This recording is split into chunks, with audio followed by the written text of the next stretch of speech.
Ministério da Saúde a estratégia de equidade racial, né, uma estratégia antirracista para a saúde, onde nós trabalhamos com comunicação, com diretrizes para a educação, com articulação entre estados e municípios, apoiadores estratégicos em todos os estados para ver como é que a política pode ser desenvolvida, implementada e como é que ela vem funcionando, como é que a política vem acontecendo no território, e avaliação e monitoramento da política.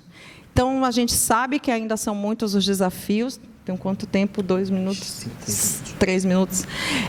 Sabemos que são muitos os desafios, então a gente precisa olhar para as doenças prevalentes, né, seja a doença falciforme, seja a diabetes, hipertensão, garantir uma melhor qualidade da leitura e da compreensão dos indicadores de saúde para a população negra, reconhecer como é que a política vem sendo implementada, garantir que a agenda de equidade racial seja pautada nas ofertas de educação permanente e no território, para que os trabalhadores e trabalhadoras do SUS sejam também os defensores, né, e possam incorporar na sua rotina de trabalho essa agenda.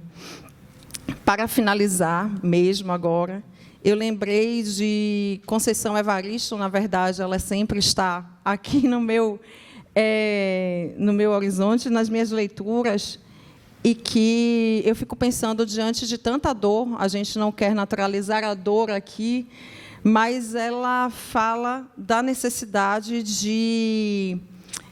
Ela cita o Alberto Baeta Musa para falar dos estereótipos dos negros, né, e que o africano escravizado, em um determinado momento, o autor fala que apanhava e não chorava, e que, no fundo, significava que, quanto mais a pessoa se entrega ali, ela fragilizava, então precisava reagir e se manter resistente, né, àquela situação de dor.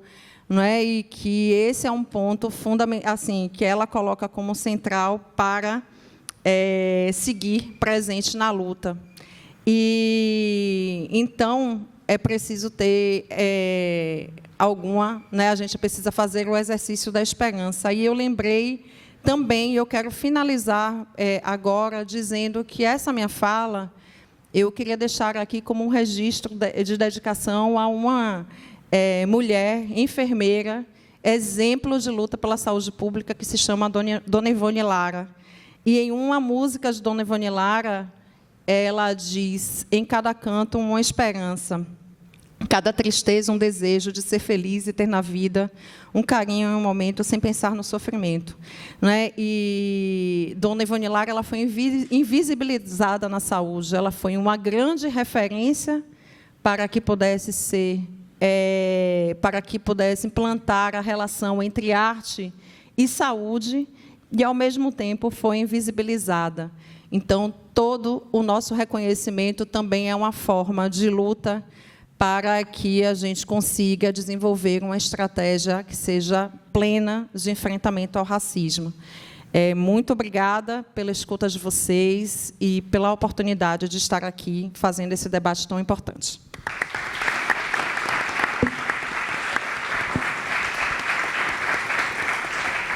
Muito obrigado, Fabiana, por nos recordar que o racismo atravessa, de diferentes modos, o nascer, viver e morrer dos grupos populacionais, especialmente da população negra e indígena, e que, se a marca da Política Nacional de Saúde da população negra é o enfrentamento ao racismo institucional, você trouxe belos exemplos de que, na institucionalidade, é possível se enfrentar o racismo. Muito obrigado. Queria passar para o Saul, sem antes, eu me esqueci, especialmente por processo de acessibilidade posterior.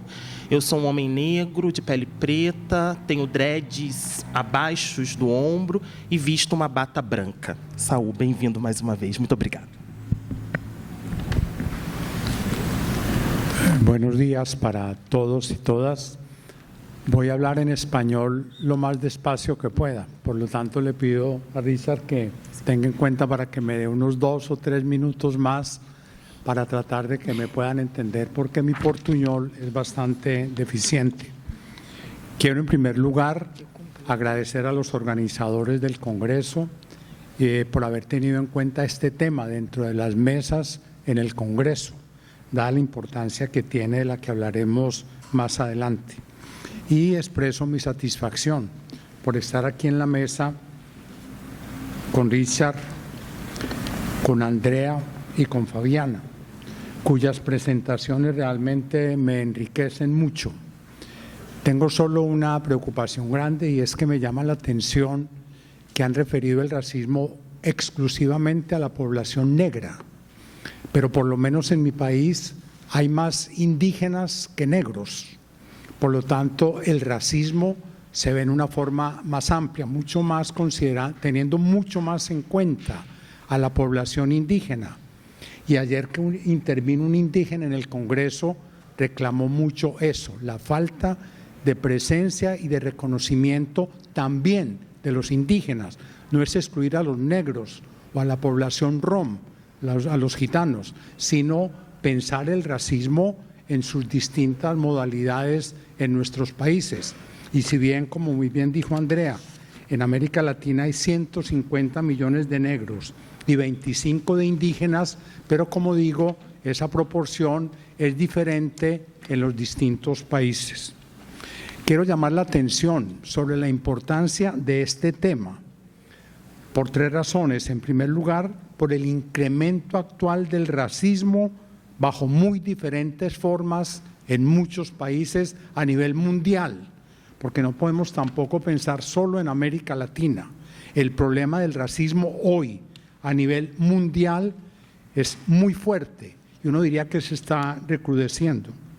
En segundo lugar, por el clima generalizado de violencia que hay en distintos países y a nivel global, porque justo esta mesa pretende hacer ese vínculo entre violencia y racismo, o mejor, el racismo como una de las formas de discriminación y de violencia, temas a los cuales me referiré más adelante. Y muy importante también el tema porque Alames desde el principio ha tenido una preocupación grande por lo étnico y ha tratado de hacer un manejo teórico-político de este tema en el futuro próximo. Dada la limitación del tiempo, me voy a referir únicamente a 3 puntos. En primer lugar, voy a hablar algo del racismo estructural y las principales modalidades actuales de racismo y discriminación. En el segundo punto, tratar de establecer cómo el racismo y la discriminación alimentan diferentes formas de violencia. Y en el último punto, que me interesa mucho, es qué puede y qué debe hacer la salud colectiva y la medicina social frente a la violencia y el racismo, en este caso en América Latina. En primer lugar, el racismo esencialmente es una forma de discriminación. Eso es fundamentalmente el racismo. Haciendo esa discriminación fundamentalmente por la raza, por la etnia, por el color de la piel. Pero yo quiero que tengamos muy en cuenta que el problema de fondo es la discriminación.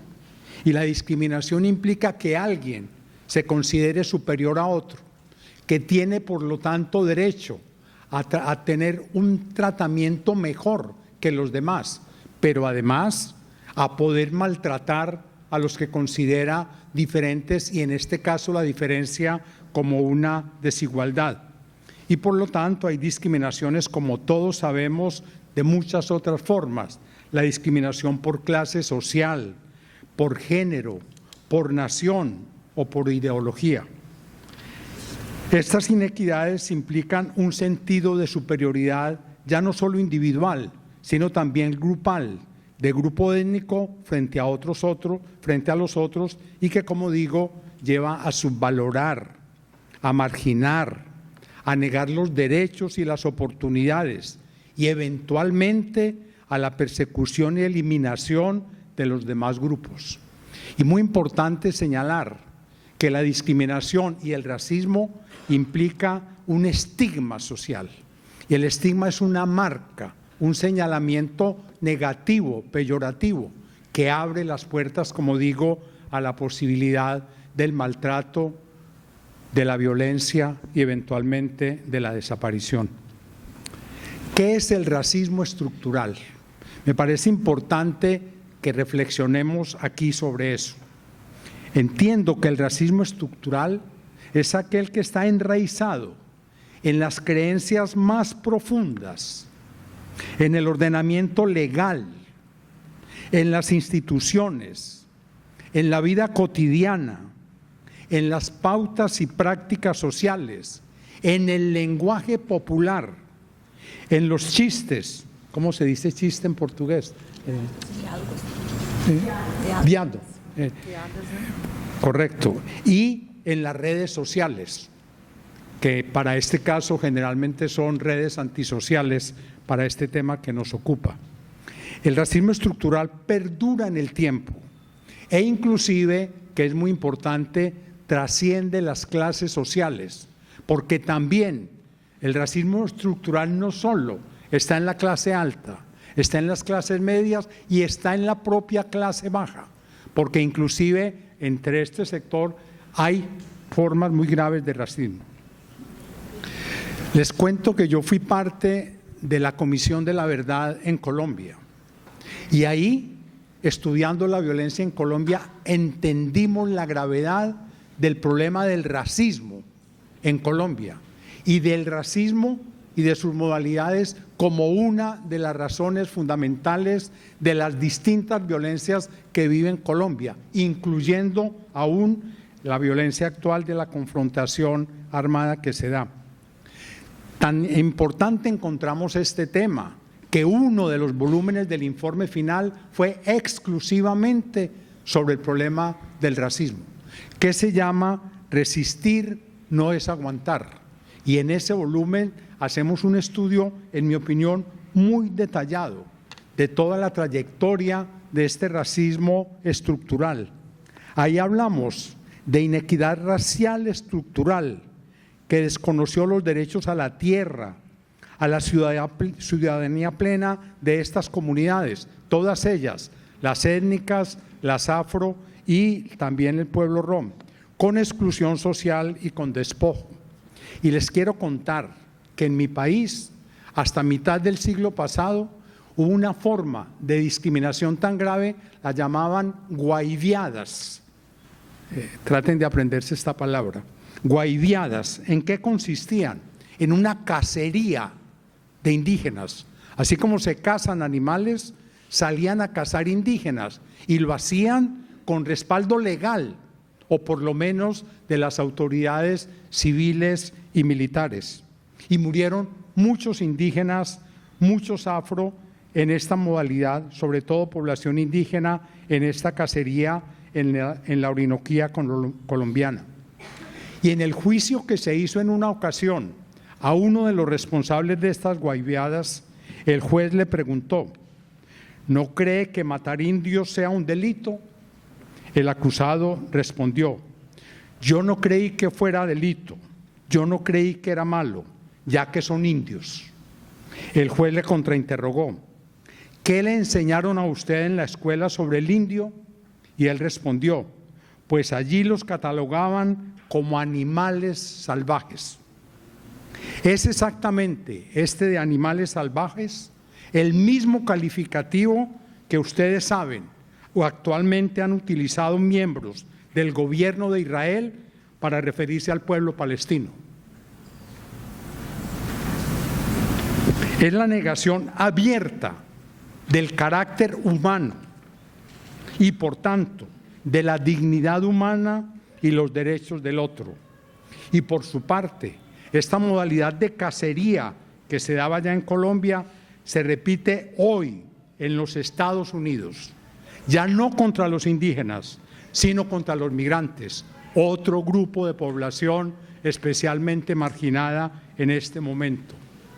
El horror persiste y se reinventa, y el racismo estructural se convierte a su vez en estructurador de las sociedades, racismo estructural y racismo estructurador de un orden social. Un comentario breve sobre algunas de las principales modalidades actuales del racismo.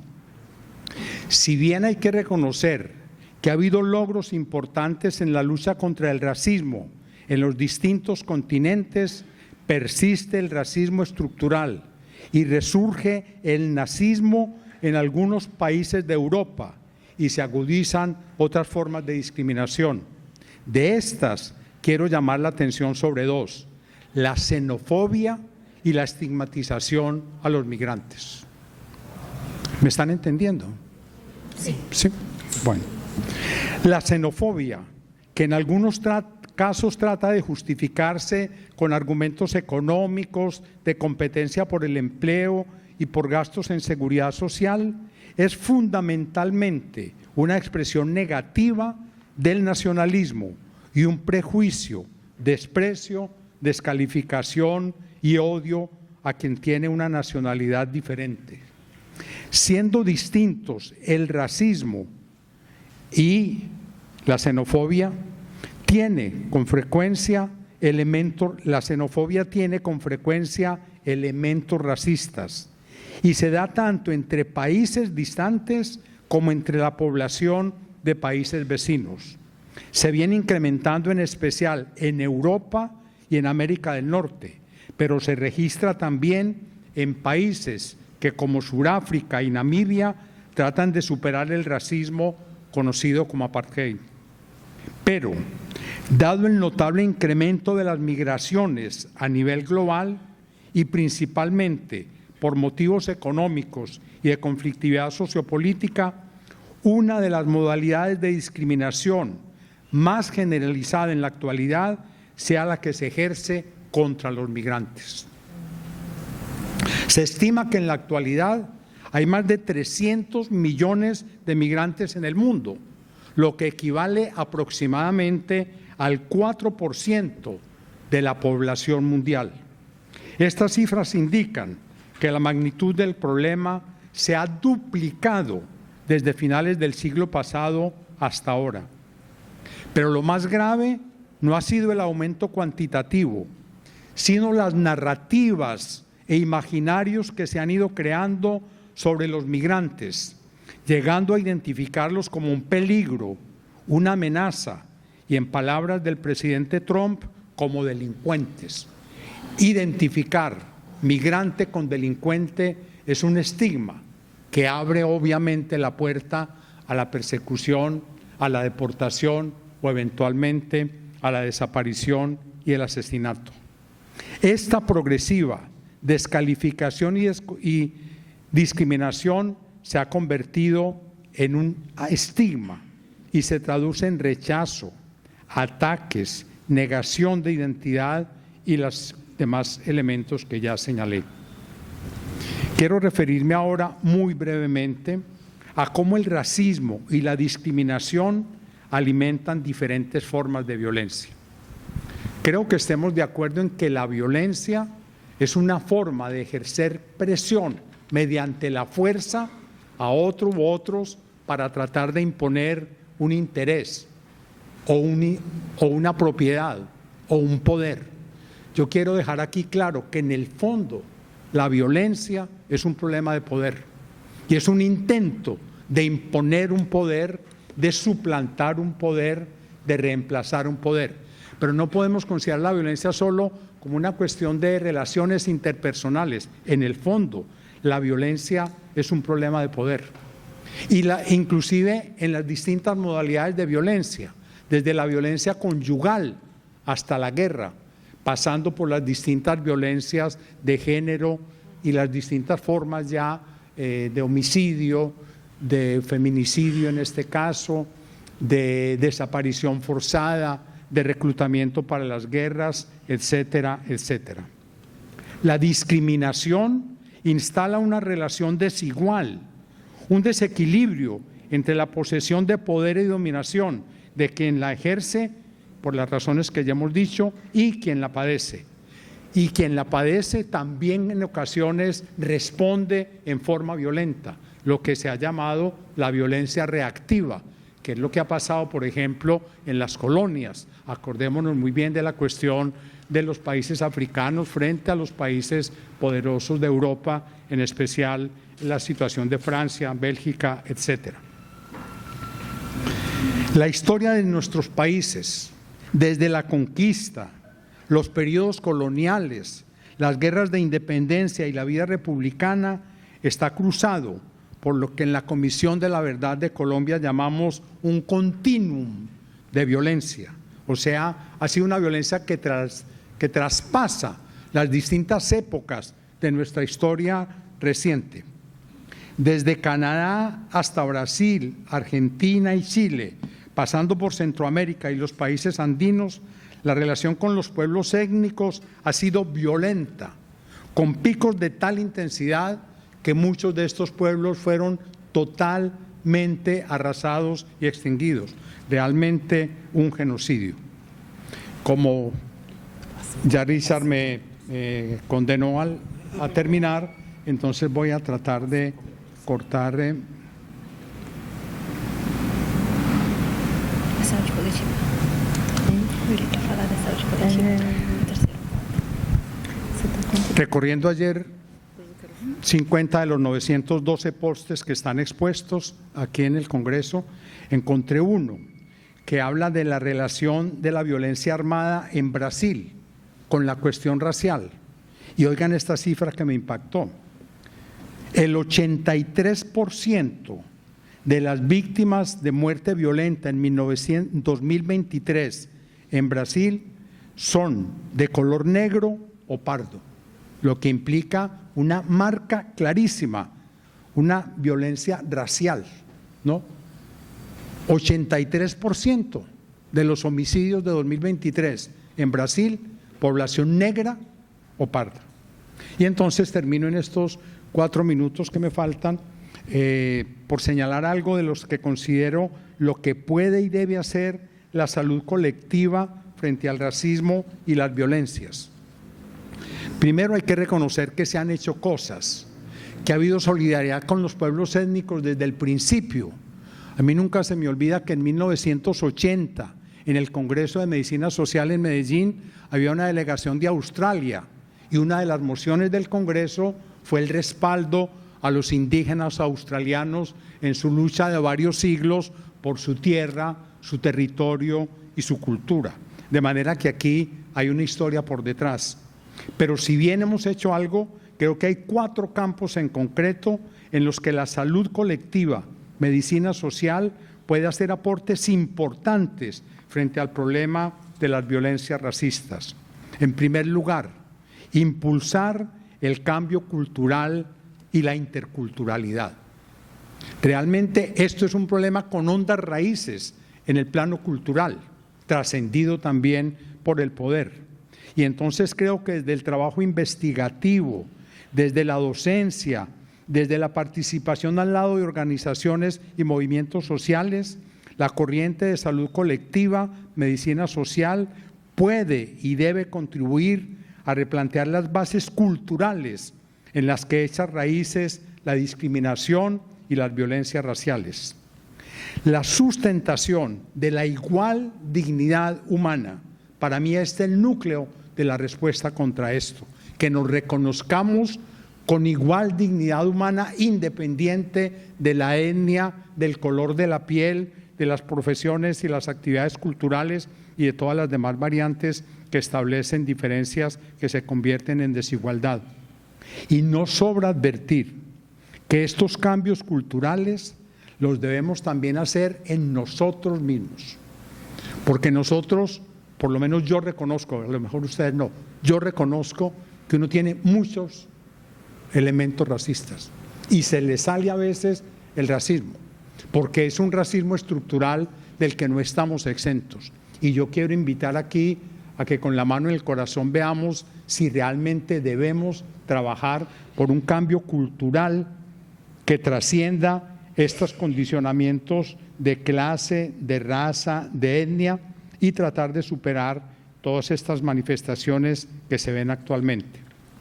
Segundo, creo que en el campo de la investigación, si bien se viene haciendo mucho, creo que debemos reconocer y profundizar las distintas modalidades, en especial aquellas de mayor relevancia en la actualidad, y replantear, y me parece que en esto el planteamiento que hicieron las dos compañeras ya da pistas de por dónde se está trabajando, cómo replantear las bases conceptuales con las cuales se aborda y enriquecer los instrumentos de investigación.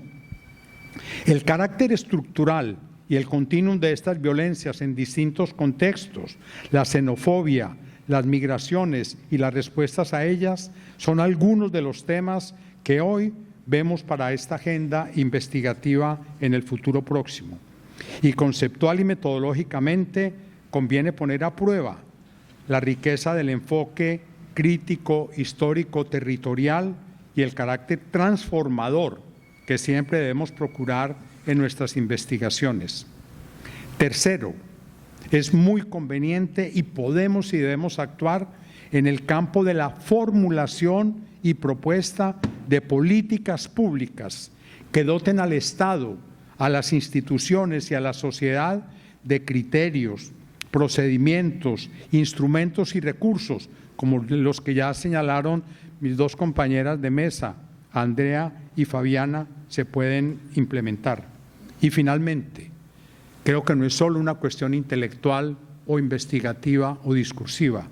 Necesitamos mantener activa la solidaridad con las luchas de los pueblos étnicos por el reconocimiento y la garantía de sus derechos, el respeto a su cosmovisión y la integridad de sus territorios.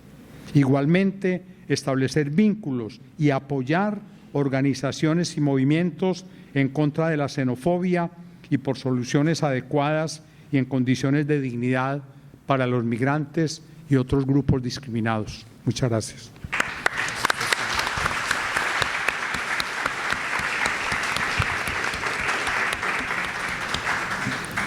Muito obrigado, Saul, por nos lembrar que racismo e etnicismo são tecnologias de poder que caminham juntos na produção de estruturas de desigualdade e de discriminação. E que essas discriminações elas são múltiplas e agravadas por base na raça, na classe, em gênero. E especialmente me toca quando você traz as formas contemporâneas de racismo com base na xenofobia e nos processos associados às práticas de imigração que tão intensamente compõem os contextos geopolíticos que vivenciamos. A gente vai abrir agora, nós temos aproximadamente 45 minutos para receber contribuições, questionamentos, perguntas. A gente vai fazer 2 blocos, então pessoas que tenham interesse podem levantar a mão, já podem vir aqui para frente, né, para facilitar. Eu vou pedir a gentileza de que as intervenções sejam em aproximadamente 2 minutos, para que a gente possa circular a palavra e retomar para a mesa posteriormente. Por gentileza, se apresente e faça a sua intervenção. Muito obrigado. Bom dia, eu me chamo Thaís, sou graduanda em nutrição na UFRJ Macaé. Sou uma pessoa negra, retinta, tenho cabelo preto, black, estou com uma blusa preta e calça jeans. Eu achei um pouco irônico, eu vim aqui hoje na mesa falando sobre racismo, e aí, na outra mesa, eu já tinha visto essa questão de, durante o congresso, eu não percebi nas falas dos participantes pensadores e falas correlacionadas com pessoas pretas, e também de outras etnias.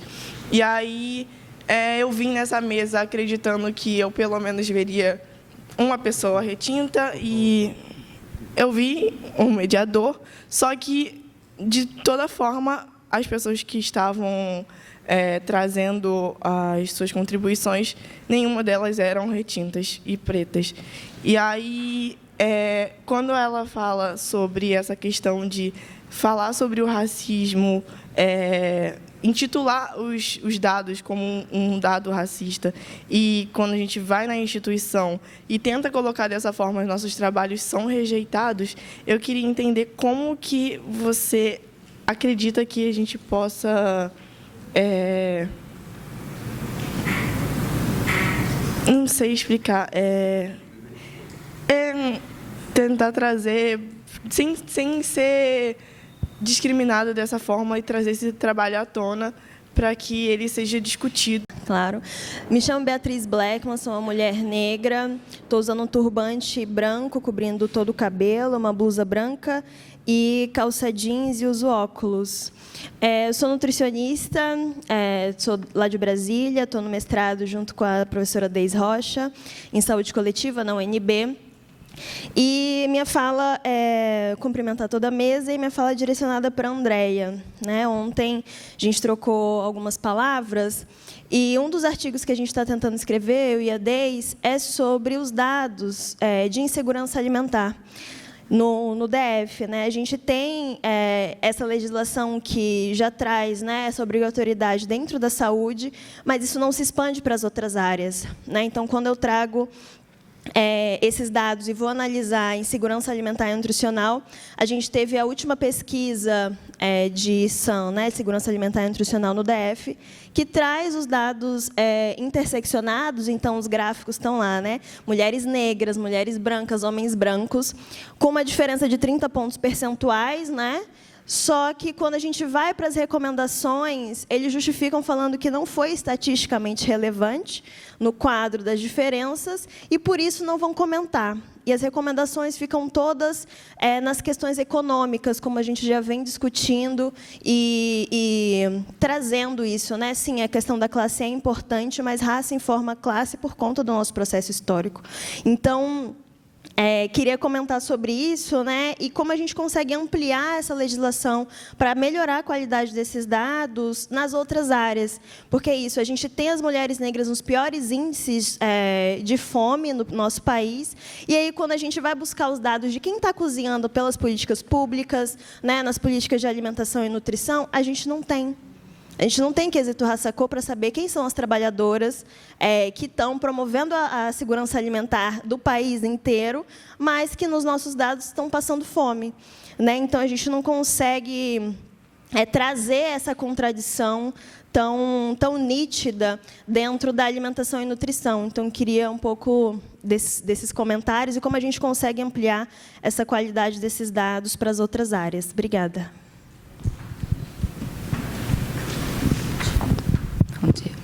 Bom dia a todos, eu me chamo Edna, eu sou uma mulher negra, tenho os cabelos cacheados na altura dos ombros, sou uma mulher PCD, hoje estou usando um vestido amarelo, mas era para ser branco, porque eu sou de terreiro, mas faltou na mala, mas faço essa referência. E aí eu queria fazer minha intervenção com o início da fala da Andréia, quando ela fala de por que essa invisibilidade ela permanece persistindo dentro da nossa área da saúde coletiva e da epidemiologia.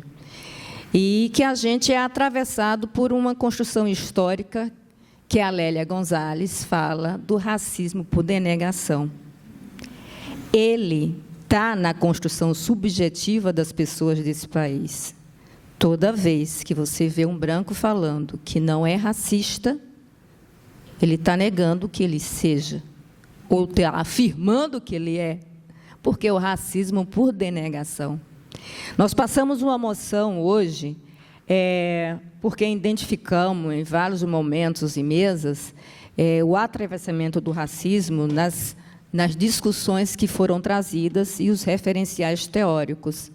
Alguém sentado ao meu lado disse: nossa, que absurdo, isso não aconteceu. Aí, olha, Lélia Gonzalez, vai baixar aqui em mim agora. É o racismo por denegação. Eu sempre vou dizer que eu não sou, mas a minha prática ela é construída subjetivamente para me reproduzir esse racismo. E ele acontece dentro desses espaços, inclusive aqui. Como o Ailton Krenak falou ontem, nós também temos fascistas na esquerda, como temos fascistas na direita, como a gente também tem pessoas negras que não são nossas parceiras e que eu não vou levar para o meu rolê. E pessoas brancas que se falam antirracistas, mas, na sua prática cotidiana segue produzindo racismo. Então, é para a gente refletir de como isso nos atravessa e como isso nos deslegitima, como também o discurso da democracia racial. Que democracia racial é essa que esse país tem, que 56% da população negra, pardos e pretos. E aí, amiga, quando a gente vê pretos e pardos juntos, é uma construção política do povo negro. Isso nos fortalece. E a gente precisa o tempo todo reconstruir esse lugar. Eu sou uma negra não retinta, mas entendo a minha ancestralidade e a necessidade de nos unirmos na luta antirracista.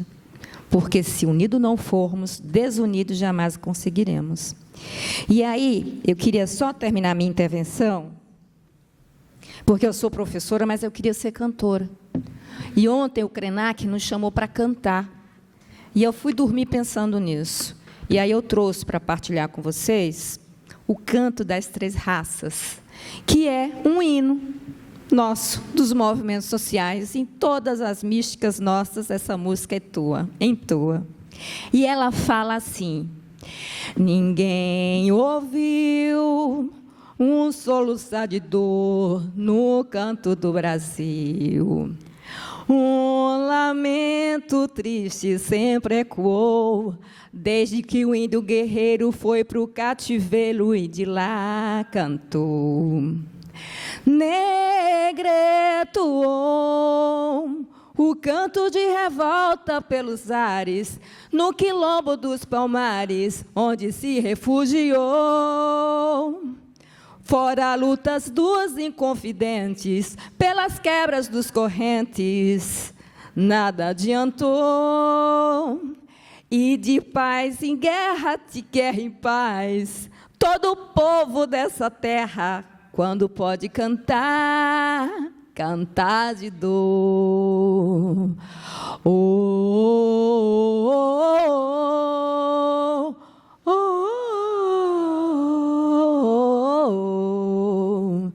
oh, oh.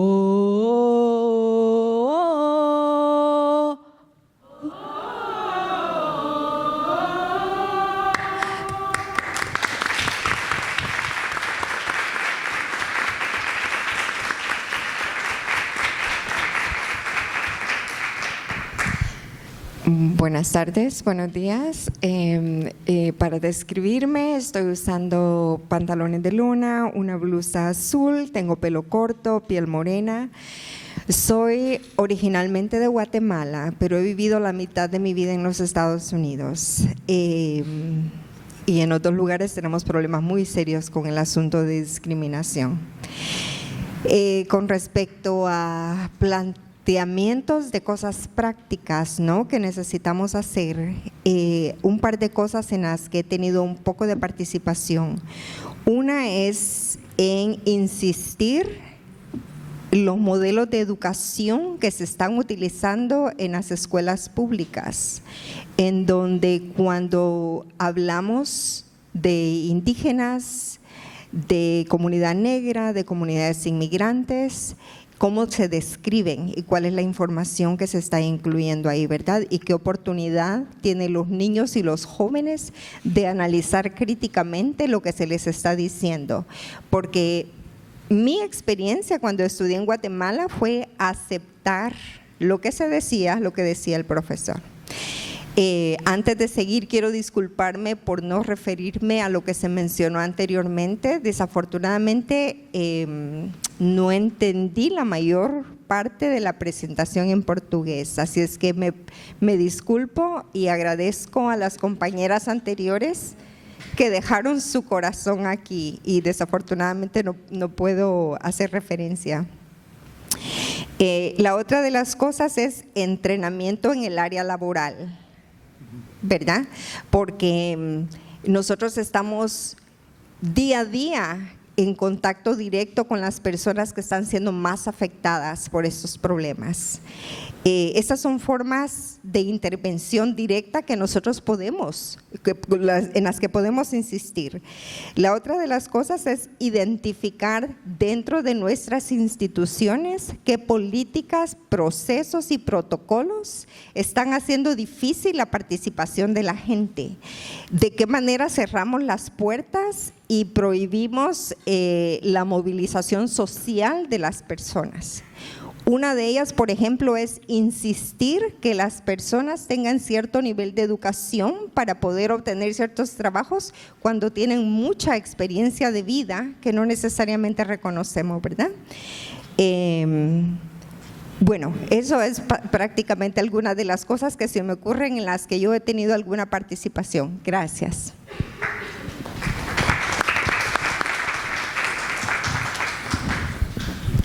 Bom dia. Nós vamos encerrar com a fala dela. Caso haja mais intervenções, nós faremos após a mesa fazer contribuições. Bom dia, me chamo Francislane, estou de vestido branco, tênis branco, porque, como a professora disse, hoje é sexta-feira, né? E aí a gente sabe que o branco ele é importante. Eu queria primeiro começar agradecendo a mesa, assim, porque eu, durante esse evento todo, eu não me vi representada, né, em todas as outras mesas que a gente teve aqui, porque a gente sabe quanto que faltou de ter pessoas negras em mesas num evento dessa magnitude, né? E é uma crítica que eu venho fazendo já há alguns dias. Algumas pessoas gostam, outras nem tanto, mas o problema é delas. E aí queria também agradecer a cada um e a cada uma que assinou a moção que a gente passou hoje, para avisar para vocês que a gente conseguiu 112 assinaturas, a gente precisava de 80, e falar da importância dessa moção hoje, né? Não sei se ela vai conseguir para a plenária final, porque a gente sabe que ela está sendo uma moção que eles vão contar cada detalhe dela para ela não ir, né? Porque a abençoada estava ali mais cedo, na hora que falei da moção, ela falou um absurdo ter uma moção dessa nesse espaço.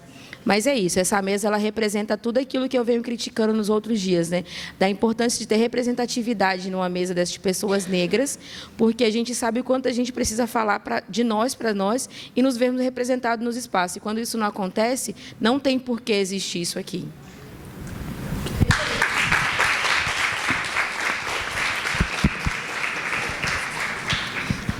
Muito obrigado por todas as contribuições, considerações, perguntas, desabafos. Esse também é um espaço de acolhimento. A gente vai passar agora para as nossas convidadas e para o nosso convidado. Vou pedir intervenções de aproximadamente 3 minutos, para que a gente possa, depois, possivelmente, retornar ainda para o público. Muito obrigado, Andréia. Richardson, 3 minutos, né? Ele não facilitou minha vida. Primeiramente, agradecer a todas vocês por estarem aqui fazendo essa reflexão conosco. Eu acho que a gente está aqui num espaço de troca e todas as contribuições elas são muito bem-vindas para a gente avançar no coletivo, porque se hoje temos uma mesa aqui constituída por pessoas negras, com diferentes autodeclarações, sejam pessoas pretas ou pardas, nós constituímos a categoria política, inclusive, que nos permitiu ter a política nacional, a política integral de saúde da população negra. Então, essa é uma vitória de 56% da população deste país, na qual eu pertenço e faço parte com muita satisfação, sendo uma mulher nascida no continente africano. Então, eu posso falar aqui desses 2 lugares, no lugar de um país chamado Brasil, que me acolheu e me possibilitou fazer minha trajetória acadêmica e de ativismo neste país e reverberar no meu país, Cabo Verde, e também ao meu país, Cabo Verde, um país expoliado, violentado pela colônia chamada Portugal. Então, é deste lugar que eu falo como uma mulher negra africana. E para dizer que, no Brasil, quando a gente olha a estruturação, como foi falado aqui, o racismo, ele estrutura tudo que a gente tem na sociedade, seja brasileira, e, como todos nós aqui referimos, eu diria, o racismo ele estrutura o mundo.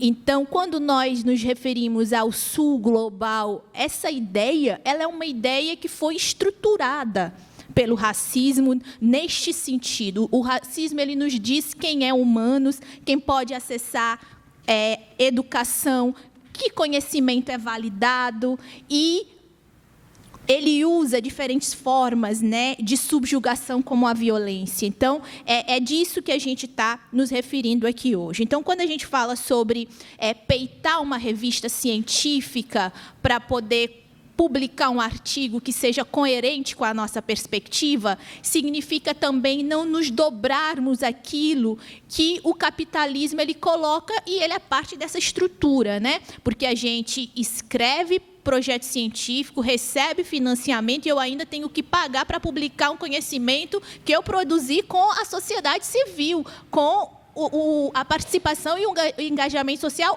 ou no laboratório. Então, a gente também tem que falar dessa estrutura que faz o retorno sempre para uma estrutura racista e da branquitude que a gente, neste congresso e em outros, a gente está fingindo que não está presente. Então, a gente aqui tem peitado isso, inclusive, quando as revistas, e eu vou falar uma revista muito conhecida, como o Lancet, por exemplo, não fazendo propaganda, mas dizendo como uma revista como essa, que cobra $10 mil para uma publicação, ele me obriga a colocar que no Brasil, pessoas pardas é mixed. Eu me recuso a colocar, porque se eu coloco que é mixed, né, ou seja, é mestiço, né, se a gente for traduzir de forma literal, eu estou assinando embaixo que existe uma raça pura. Não existe. Aqui no Brasil é parda, é preta. Se eu fizer uma análise com categoria negra, eles vão ter que aceitar. Então, nós temos trabalhado, eu, Emanuele Góes, Dandara Ramos, e várias outras pessoas que nos possibilitaram, inclusive, fazer esse enfrentamento, de fazer cartas, de responder e dizer, não, aqui no Brasil funciona assim, nós vamos usar desta forma, e grafamos em português, parda, brown. Essa é a nossa, nós somos as autoras, e esse é o contexto sócio-histórico-político que funda as categorias raciais neste país, e a gente exige que seja feito dessa forma. Então, é fácil? Não é. 1 ano para publicar, 2 anos para publicar, mas é o que temos de enfrentamento. Então, Thaís, então esse é um enfrentamento que a gente tem feito, e esses artigos que eu apresentei, ele nos ajuda, porque a gente vai descrevendo esse passo a passo. Então, não se dobre também e coloque essas questões de forma muito pulsante. Bia falou, eu sei que eu tenho 13 minutos. Já são 13 minutos, né? Gentileza. Pronto, eu vou só gastar esse 1 minuto extra para dizer uma questão para a Bia, que eu acho extremamente importante para todas nós. Saúde são todas as áreas da nutrição. Então, o Conselho Nacional, ele rege que todo projeto ele tem que passar por um comitê de ética.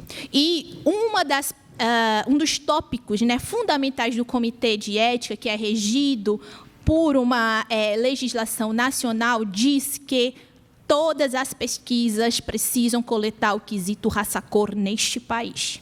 Então, a área da nutrição é uma área da saúde. Ela tem obrigatoriedade de coletar esse quesito nas suas pesquisas. Todas as pesquisas nacionais têm que coletar essa informação. Então, cabe a gente também levar esses instrumentos para poder acessar e fazer uma discussão, como você muito bem colocou. Dizer que 30% é ausência de poder estatístico é violentar, mais uma vez, todas nós neste país que sabemos que a insegurança alimentar, na verdade, a fome, a gente aqui está falando de fome, ela foi pensada como instrumento político de subjugação da população negra e indígena. Então, a gente está falando de necessidade de produzir esses estudos interseccionais, que eu sei que é a sua área de atuação, exatamente para a gente contestar como a fome ela tem sido instrumentalizada para subjugar a população. A gente precisa começar a discutir soberania alimentar, que é isso que nós queremos. População negra, indígena, nós queremos soberania. E a soberania exige discutir essas questões. Richard, obrigado, desculpa. Andréia. Obrigado, Andréia. Obrigado, querido. Fabiana.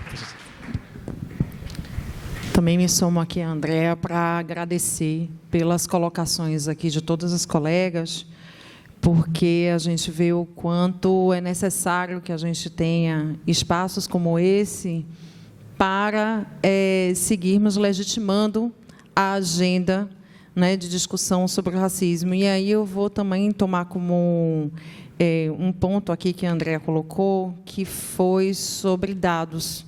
Né, nós estamos aqui numa mesa falando das diversas ações. Vocês colocaram aqui também não só as diversas ações, como a necessidade de cada vez mais a gente amplie, cada vez mais a gente siga na defesa, siga, né, reafirmando. E aí tem uma questão aqui, a partir da colocação da Beatriz, que eu sempre fico, Beatriz me fazendo assim, como os indicadores realmente avaliam, assim, os indicadores hoje colocados realmente avaliam aquilo que ele precisa, aquilo que se precisa avaliar, em que medida a gente realmente está fazendo, né, uma discussão sobre indicadores que sejam reflexos de uma realidade territorial.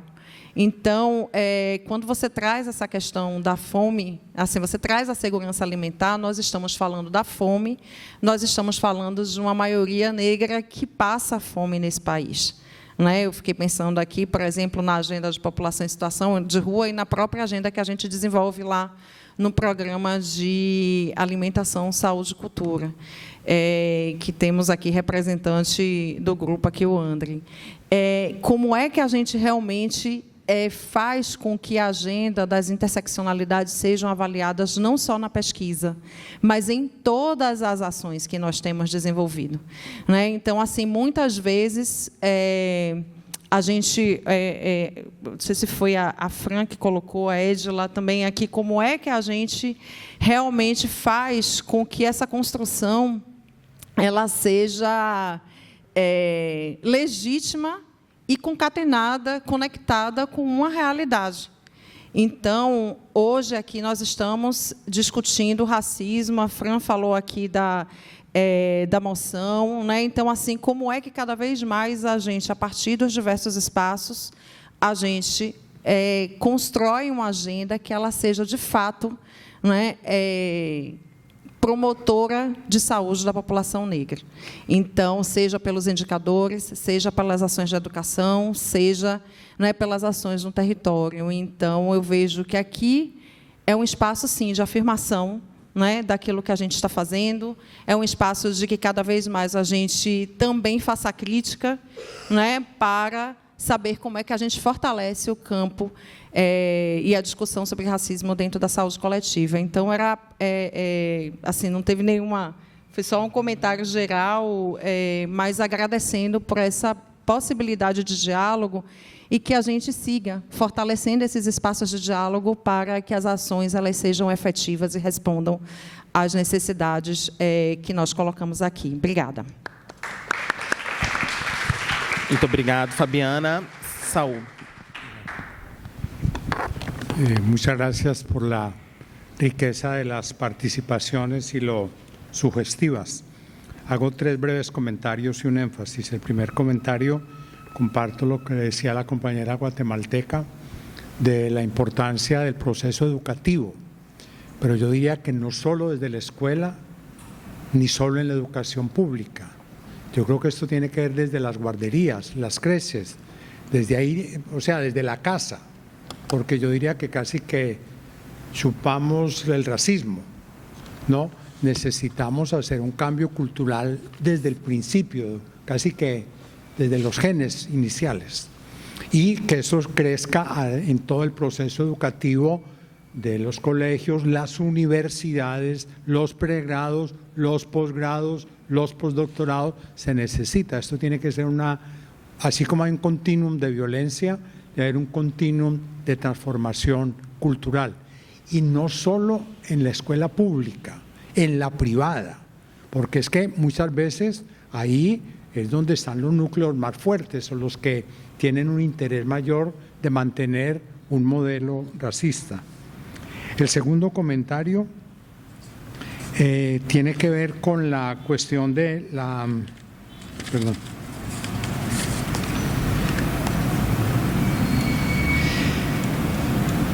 Del reclamo que tú hacías, que lo he oído en varias mesas, de la necesidad de que dentro de la propia asociación y la corriente médico-social y en estos eventos, conferencias, paneles, haya un mayor equilibrio étnico, también de género, etcétera, pero en este caso estamos enfatizando la cuestión étnica. Yo creo que ese reclamo es válido y creo que debemos tener en cuenta eso en la organización de próximos eventos, sean talleres, seminarios, de oficinas, etcétera, que esto lo acojamos porque realmente yo creo que es cierto, es un reclamo que me parece válido. El tercer punto es insistiendo ahí sí en lo que planteó al principio Andrea. Lo que no se nombra, no se ve, y uno diría casi que ni existe. Tenemos que darle nombre al racismo en todos los elementos administrativos, pedagógicos, etcétera. Y eso requiere crear categorías que permitan la detección e indicadores que permitan hacerle el seguimiento. Yo creo que ahí tenemos un campo de trabajo importante, porque es que si no se crean ese tipo de instrumentos como categorías, indicadores, etcétera, el problema se sigue invisibilizando y entonces seguimos viviendo como si no existiera. Y finalmente, quiero hacer ya un énfasis personal. En mi opinión, es esencial para crear una cultura antirracista que partamos de un valor fundamental, que es la igual dignidad humana de todos los seres humanos. Si no partimos de ese criterio, dejamos abierta la puerta para que generen este tipo de discriminaciones por distintas razones, en el caso que analizamos hoy, las razones étnicas. Yo creo que en este sentido, esto es también una lucha ético-política por la recuperación y la centralidad de esa colocación de la igual dignidad humana.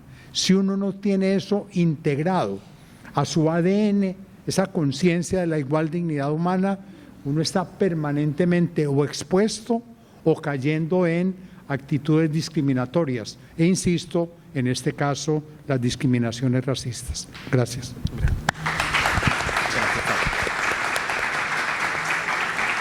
Muito obrigado. Queríamos saber se tem mais uma intervenção. Então, vamos garantir essas duas. Você também quer fazer uma fala? Então, a gente pede que sejam sucintas em função do tempo que nós temos que encerrar às 12 horas.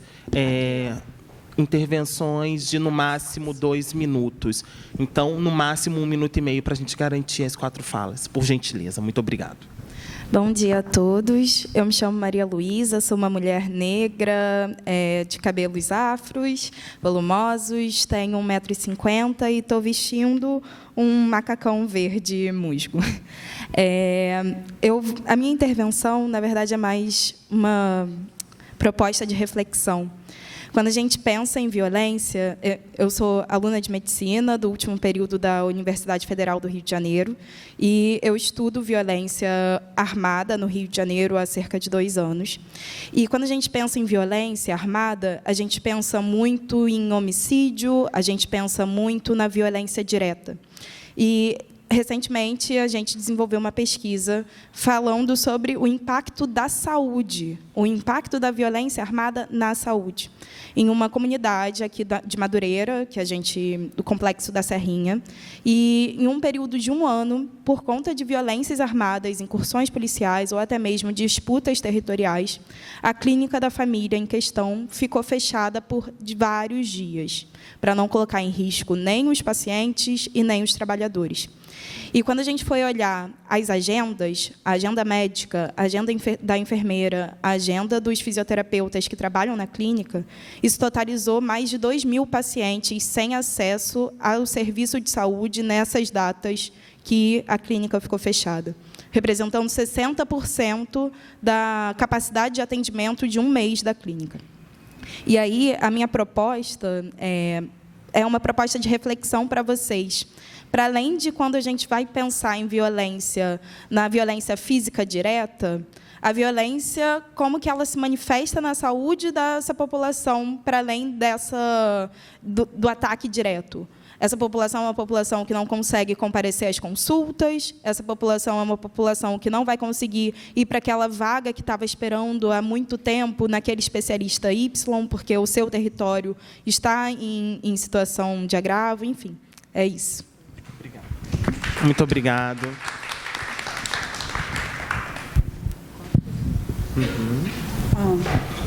Tres cosas no entiendo bien. Sara. Hola, Sara. Que son complejas para nuestro esquema, digamos, de comprensión académica, a veces política también, porque tiene que ver con procesos históricos y emancipatorios. Yo, como me describiría, no sabría. No sabría qué poner en relevancia, y quiero visibilizar allí la invisibilidad. Porque en Colombia, como bien dice Saúl, se supone, y la frase es, no, aquí no hay racismo, aquí no somos racistas, ¿no? Pero en el estallido social, en la pandemia, por ejemplo, en el Valle del Cauca, donde la mayoría de población, 70-80%, es negra e indígena, está totalmente racializada y blanqueada y negada la existencia del 80% de la población, con unos niveles extremos de violencia. Bueno, yo estuve en el exilio involuntario en Portugal y no había tenido la percepción como mujer, como ciudadana, como persona, de ese racismo y esa colonialidad. Y fue allí donde percibí que el esfuerzo por aprender el portugués era infructuoso si no hablaba portugués, ¿no? Entonces, solo llegué a brasileño. Yo fiquei orgullosa por esto. Bueno, logré un portugués brasileño, mas nunca logré un portugués. A gente perguntava para mim, você de onde é? É Colômbia. Você não é brasileira? Não. Eu disse, é a mesma coisa, vai casa. Ontem, eu senti orgulhosa disso e afirmei. Então, he encontrado muitas fontes que não são formais. Algo que a Andrea falou, a última ideia. A negação do saber e o conhecimento preto. Temos que volver ao preto pensamento, ver ao preto matrizes de opressão para reconhecer diferentes níveis de estruturas de opressão que são simultâneas, mas não sempre somos fáceis de perceber por nós, e nós mesmos não. Acabei uma pesquisa sobre violência basada em gênero adentro da universidade pública, adentro. Mas só por autopercepção das matrizes de opressão ou de ennegrecer o feminismo. Agradeço muito a Carney Sleiro, a Leila González, a Mara Viveros, de dar para mim esta pista, porque muitas das formas das violências basadas em gênero na educação superior, no ensino universitário, tem que ver com prejuízos de classe, de raça, de etnia e de gênero. E não é a mesma em nossos níveis, não? Então, só podemos ficar com discriminação, a diferença e as violências basadas em gênero. Está incluindo violência epistêmica, extrativismo acadêmico, não? E subvaloração de outros conhecimentos que têm que ser resituados na universidade para poder mudar as percepções do prejuízo de opressão e discriminação. Obrigada. Muitas graças. Obrigado. Eu vou pedir mais uma vez para serem intervenções curtas. Obrigado. Bom dia a todos. Eu me chamo Raíra. Eu sou uma mulher parda, de cabelo cacheado, uso óculos, um vestido verde, de baixa estatura. E eu queria fazer uma contribuição à mesa e falar também, né, questionar um pouco sobre como o Estado se apresenta racista e violento ao aprisionar, em sua maioria, pessoas negras, né? O Brasil é o terceiro país no mundo que mais encarcera pessoas. E a maioria das pessoas que estão presas são pessoas negras, né? Principalmente os homens e homens jovens também. Então, trazer essa relação entre o racismo e a violência da mão do Estado ao aprisionar essas pessoas, né? Tanto na violência armada, que morrem muitos jovens negros, como no aprisionamento também. Era isso. Muito obrigado, Raíssa. Andrei, muito rapidamente, por gentileza. Bom dia a todas, todos e todes. Eu sou Andrei, sou um homem negro, de altura de 1,90 m, com cabelo black power. Estou usando uma camisa e uma calça branca, porque hoje é sexta-feira e eu sou de axé. E sou sanitarista, trabalho na Fiocruz de Brasília. Mas eu queria contribuir com a fala da nossa colega Sara, que acabou de falar, que eu achei que era exatamente o que eu estava pensando. O movimento negro teve, ao longo dos últimos 30 anos, algumas conquistas, entre elas a reserva de vagas e as ações afirmativas em diferentes âmbitos da política pública. Mas garantir a vaga não é o suficiente. E a gente sabe que o racismo institucional e o próprio racismo epistêmico têm adoecido as pessoas também que entram pelos concursos ou também entram na pós-graduação e na graduação das universidades. E isso, de fato, é algo que precisa ser considerado no âmbito da saúde coletiva. Nós temos um congresso onde aponta, né, o desejo de debater a defesa da soberania e da democracia, dos direitos sociais e os rumos, né, desse conhecimento na saúde coletiva, mas pouco se fala sobre, de fato, constituir caminhos possíveis de reparação histórica e de construção de um conhecimento comum que há séculos vem sendo roubado, usurpado dos povos tradicionais, das comunidades originárias e que muitas vezes se transforma em ciência branca. Então, acho que a gente precisa também falar sobre isso, porque o processo e o lugar da formação precisa ser revisitado, transformado, para que a gente utilize, de fato, a transdisciplinaridade e construa uma saúde coletiva com uma perspectiva muito mais antirracista e comprometida com o desenvolvimento social, com a equidade. Muito obrigado, Andrei. Muito obrigado. Eu queria passar para as nossas convidadas e para o nosso convidado 1 minuto só para encerrar mesmo e deixar uma mensagem final. Muito obrigado. Bom, gente, eu acho que eu vou fazer um compilado que daqui saíram contribuições muito importantes e, com certeza, a gente precisaria, e agora eu fiquei instigada pela fala do Andrei, que eu acho que, assim, que bom que a gente teve uma mesa aqui, mas eu queria também, Francis Lane, estou contigo, viu? Vamos fazer um movimento. Por que a gente não tem uma conferência dentro da conferência, né? Em vez de mesas, mas que a gente tenha uma conferência, né? Uma plenária, para discutir essa temática que é central para definir humanidades, né? Porque é disso que a gente está falando. Então, eu acho que a gente tem feito progressos por estarmos aqui discutindo, mas a gente também pode demandar essas questões de forma mais central.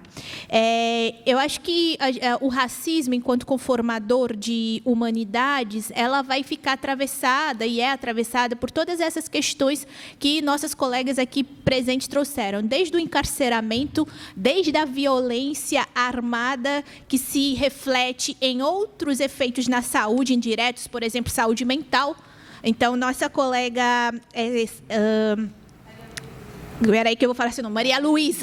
Maria Luísa falou sobre, né, acumular consultas, mas eu diria também saúde mental prejudicada, doenças cardiovasculares e diabetes prejudicadas, porque não tem acompanhamento.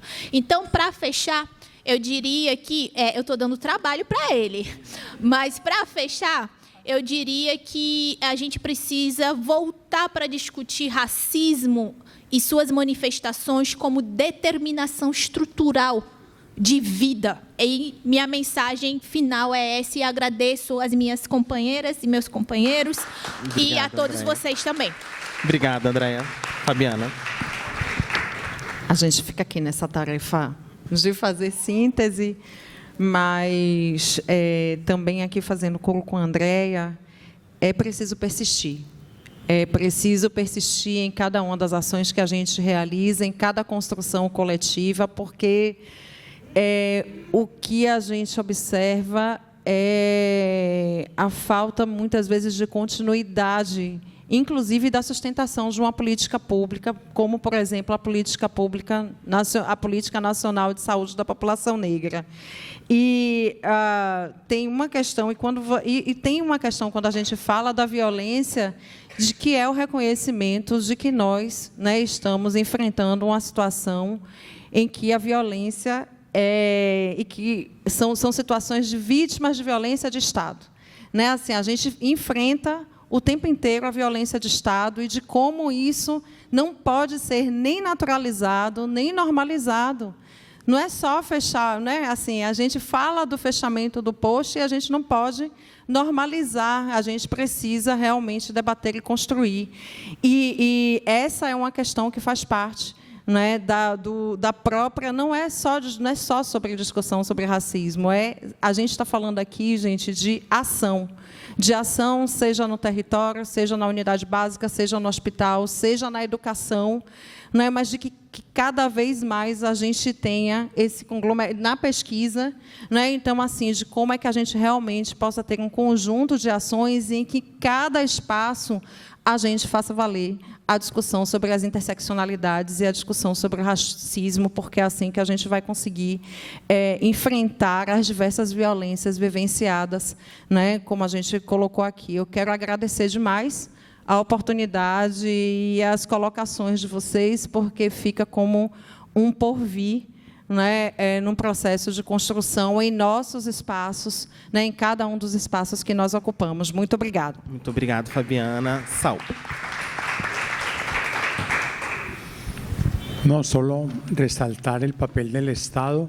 No podemos dejar esto solo en manos del Estado, pero el Estado tiene unas responsabilidades enormes. En el legislativo, mire, las legislaciones son racistas. Se necesitan leyes que le den presencia a la denuncia de estos problemas y a la construcción de una cultura antirracista. En el poder legislativo, las leyes, una cantidad de leyes racistas, ¿no? Y en el Ejecutivo, en los distintos niveles, nacional, regional y local, hay unas como mínimo complicidades, pero muchas veces más que complicidad, con acciones racistas desde dentro de la propia institucionalidad y hacia afuera. Insisto, no es bien dejar estas cosas en manos del Estado, es una cosa de la sociedad en su conjunto, incluyendo el Estado, pero hay que señalar eso. Y quiero aprovechar para señalar, ciertas instituciones como las iglesias han cumplido un papel racista terrible, o en los maltratos, en el caso de Colombia, a las poblaciones indígenas desde la conquista hasta hace muy poco. La Iglesia Católica tuvo un papel nefasto en muchos casos. Obviamente hubo héroes y cosas, pero hay un papel también ahí, y en este trabajo antirracista tenemos que ir levantando esas responsabilidades, señalándolas y cobrándolas, porque si no hay verdad, no hay justicia y no hay una transformación. Y finalmente, parabenizarnos, porque yo creo que en este diálogo entre ustedes y nosotros, creo que hemos avanzado mucho, sobre todo en motivarnos para seguir trabajando, tanto académica como políticamente, por el reconocimiento de este problema y por la construcción de una sociedad sin racismo. Muchas gracias. Graças, muito obrigado. Para encerrar, eu queria fazer 3 apontamentos muito rapidamente. O primeiro dele é que nós estamos numa universidade que mudou a sua composição demográfica graças às políticas de ações afirmativas a partir de 2003. Quem tem a chance de frequentar a UERJ antes de 2003 e após 2003 sabe muito bem do que eu estou trazendo aqui. E, especialmente, né, quando a gente pensa o campo da saúde, é muito importante reconhecer figuras históricas que ajudaram a subsidiar as ações de enfrentamento do racismo na saúde. E a gente sabe que, majoritariamente, né, o campo da força de trabalho em saúde, ela é formada no seu nível técnico pela população negra. E eu queria, nesse momento, referenciar uma pessoa que é muito importante para a agenda da educação em saúde no Brasil, fundadora desse campo, né, desde os anos 70, que especialmente está aqui hoje e completa aniversário, que é a Tânia Celeste, e agradecer a Tânia por toda a contribuição histórica ao campo do ensino e da educação em saúde. Eu acho que é muito importante a gente reconhecer as pessoas que abriram, né, as portas para que muitas e muitos de nós possamos hoje afirmar e potencializar as construções coletivas. E eu queria, vou até me levantar nesse momento para fazer esse encerramento, né, porque eu acho que a gente precisa encerrar de uma maneira muito especial. Essa sessão ela teve como objetivo pensar a temática de racismo e violência, a contribuição da saúde coletiva. E tem uma pessoa no Brasil que ela é fundamental para esse campo. Em 98, ela defende a primeira tese que se intitula Racismo e Saúde, na Faculdade de Saúde Pública da Universidade de São Paulo, que é Maria Inês Barbosa, que é uma referência para todos e para todas nós.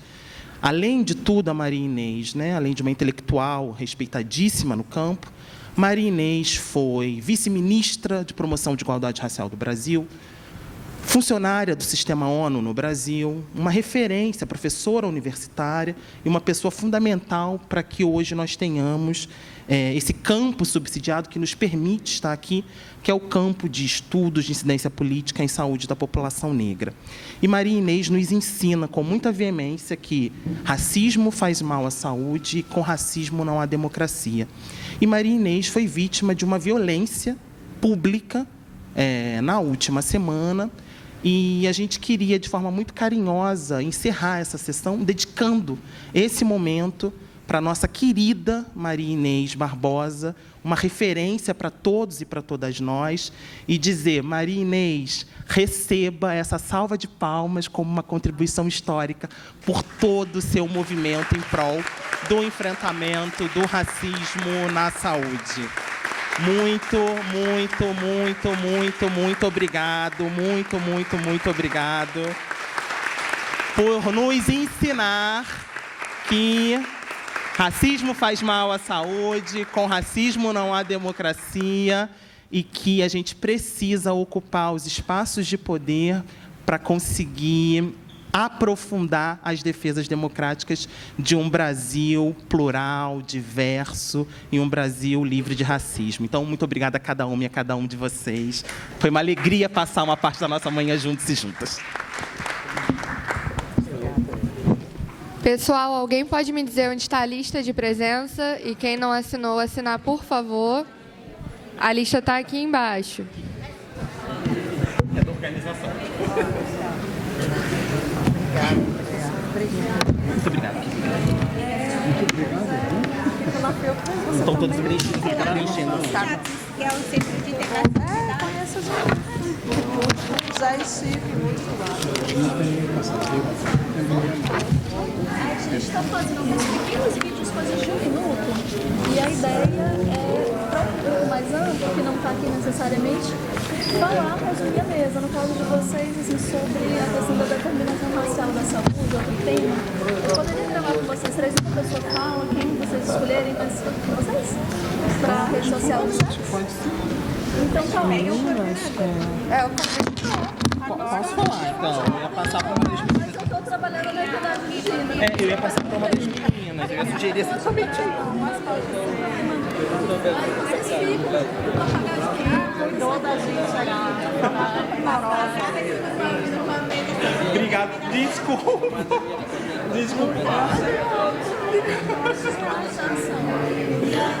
Andréia, desculpa, tá qualquer... Essa dinâmica chata. Por isso que ele tem que pedir para uma mesa. Eu sou Clara, essa é a Joana. A gente vai vir para fora?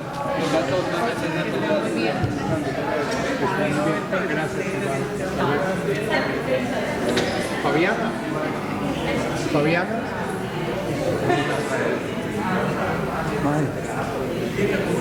Está muy honrado de ver que tiene la